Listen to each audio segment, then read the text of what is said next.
सटाणा शहरातील भुसार व्यापाऱ्याकडे काल बाजरी विक्रीसाठी आली असता सटाणा कृषी उत्पन्न बाजार समितीच्या सभापतींचे पती काही जवळच्या संचालकांसह संबंधित व्यापाऱ्याच्या आशापुरी आडत दुकानात गेले। यावेळी त्यांनी व्यापाऱ्याला धमकावत खंडणीची मागणी केल्याचा आरोप करण्यात आला आहे। या दबावाखाली संबंधित व्यापाऱ्याने बाजार समितीच्या कर्मचाऱ्यांकडे सुमारे 6,000 रुपये दिल्याचे सांगण्यात येत आहे। मात्र या रकमेची कोणतीही अधिकृत पावती देण्यात आली नसल्याने व्यवहारावर प्रश्नचिन्ह उपस्थित झाले आहे।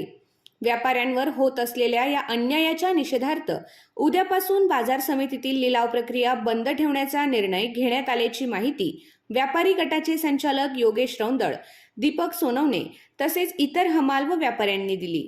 दरम्यान या प्रकरणाची सखोल चौकशी करून संबंधितांवर कारवाई करण्याची मागणी व्यापाऱ्यांकडून करण्यात येत आहे। काल आपल्या बाजार समितीत शनिवारी 18/4/2026 रोजी मार्केट कमिटीतील ज्येष्ठ व्यापारी शांताराम धुंडू येवला व संजय बालचंद्र शिरोडे यांच्यावर मार्केट कमिटीतील विद्यमान संचालक यांनी आरेरावीची भाषा, जातीवाचक भाषा बोललीत आणि पोलीस स्टेशनची धमकी दिली। तर त्या विरोधात आम्ही सोमवारपासून बेमुदत मार्केट बंद करत आहोत। त्याच्या मागची पार्श्वभूमी व्यापारी संचालक भैया रौंदळ हे सांगतील।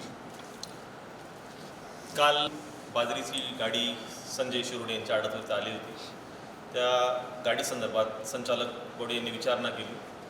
विशेष करून जो व्यक्ती या बॉडीवर नाही आहे, जो माजी सभापती संजय सोनवणे यांचा कुठेही या कमिटीशी संबंध नसताना त्यांनी काल व्यापाऱ्यांवर आरेरावी केली, गलिच्छ भाषेत त्यांना शिवीगाळी केली आणि त्यांच्याकडून ज्या बाजरीची किंमत 1,68,000 होती त्यापोटी 75 पैसेप्रमाणे 1,260 रुपये ही मार्केट फी असताना त्यांच्याकडून 6,000 रुपये खंडणी स्वरूपात घेतले।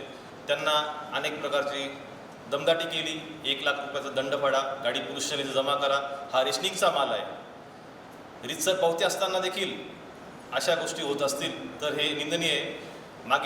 मागील वर्षी असे अनेक प्रकार झाले।